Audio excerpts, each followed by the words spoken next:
This week, we are bringing you along on our final stop in Oregon. After spending time in Hood River and on the coast, we decided to head inland and visit a place that's been on my radar for a long time, Willamette Valley. Mostly known as Oregon's most popular wine destination, and we wanted to see if we could make it a fun family adventure.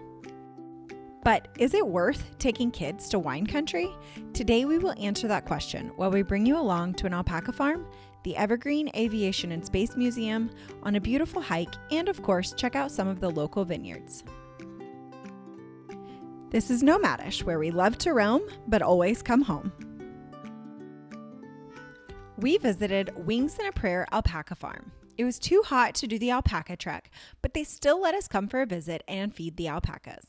The grounds are beautiful with lovely flower gardens, and we were lucky enough to be there when they had a litter of Pyrenees puppies running around.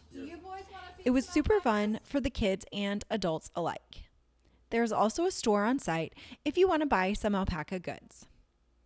All the information from our trip, including where we went and where we stayed, are on the blog linked below, or find it at nomadishcollective.com.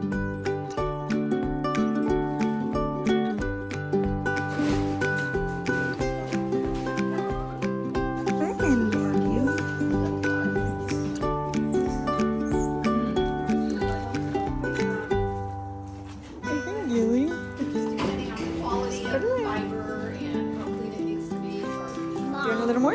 Yeah. Probably because one of these little girls was picked out. She was 5 weeks old, and the gal named Goose has really dark eyes. Yeah. So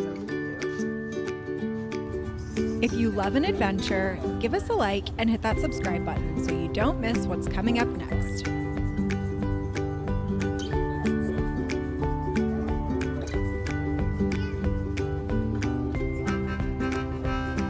One of the biggest surprises of our time in McMinnville was the Evergreen Aviation and Space Museum. We honestly had no idea how impressive this place would be. It was ranked one of the top 10 best aviation museums in the U.S. by Travel and Leisure magazine. They have the Spruce Goose here, the largest wooden airplane ever built, and it's massive in person. They also have an SR-71 Blackbird spy plane, a Lockheed F-117 Nighthawk, and real NASA space exhibits. We were all a little bit in awe. If you're visiting the area with kids, this place is an absolute must visit.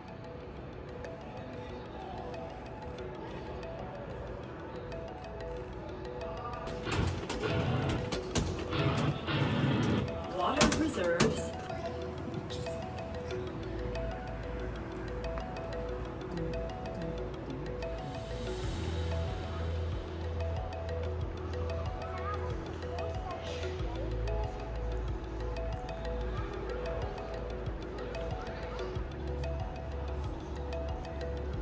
Blackbird.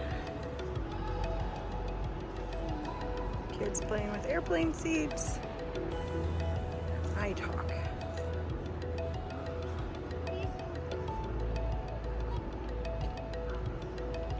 This was built at Area 51.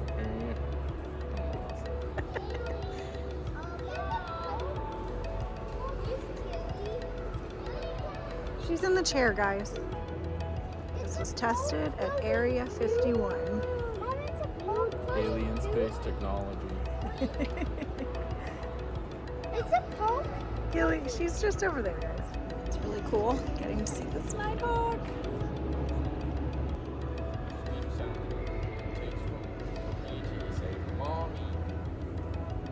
So she can hear it. It sounds pretty instant, right? But that could go 2 times faster. The mom can hear it. Okay, let's talk wine, because that's the reason you are going to visit here anyways. I really wanted to find a couple of vineyards that felt welcoming for families, and I think we did a pretty good job with the 2 we picked. I will say, most of the vineyards we saw did not feel very kid-friendly. But our favorite stop, and the one I'd recommend first to any family, is Six Peaks. It's a bit of a drive, but it's so worth it. The property is gorgeous, and the people there were incredibly kind. They let us hang out on the grounds where the kids had space to play and explore. We did our tasting, had snacks, and even though they don't usually serve off the patio, they let us take our glasses onto the grounds. They sometimes even brought pours to us. It just felt relaxed and easy. Definitely the best vineyard experience we had with kids.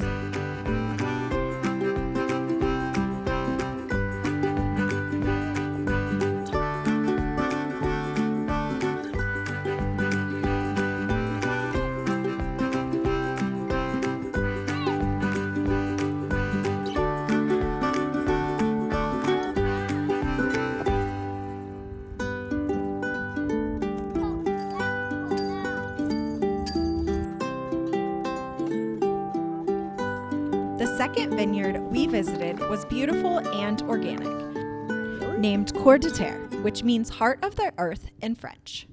Tucked into this really peaceful valley, the wine was so good we actually joined their membership.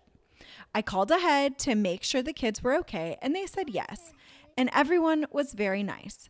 But it was more of a kids are allowed, but please keep them very calm kind of vibe. With 1 or 2 mellow kids, it would probably be perfect. With 4 active kids, I felt like I was on high alert the whole time. But all in all, we had a good time and got to sample some of the local flavor. We decided to fit in one more hike while we were in Oregon and headed to the Miller Woods Conservation Area. Even though it turned out to be a really hot day, we were so glad we went. There's a peaceful pond where the kids loved watching frogs, plenty of birds to spot along the trail, and quiet paths that feel tucked away from everything. One of the most interesting parts was how the forest changes as you walk. Each section is marked with the year the trees were planted, so you can actually see the different stages of growth along the way. It ended up being a calm, interesting hike and a great way to spend our afternoon. This is a great spot.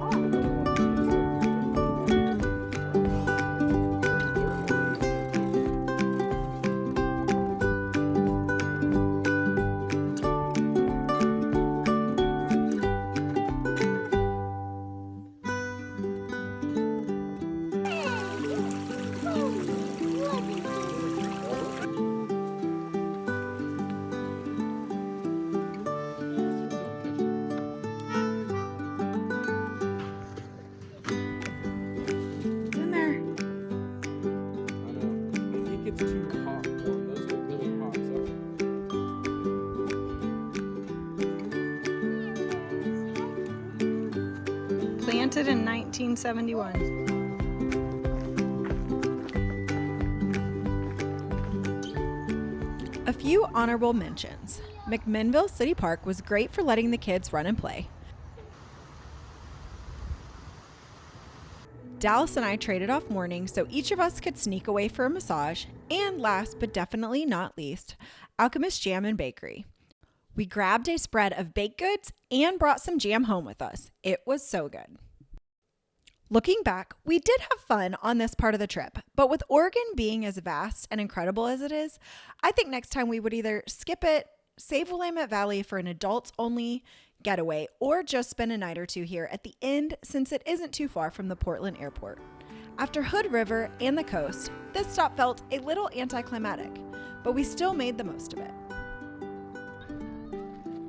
Next week, we're back home in Florida, and I'm heading out on the kayaks with the boys to explore the bays and bayous, do some fishing, and catch shrimp and other little creatures along the sandy shores. We'll see you there.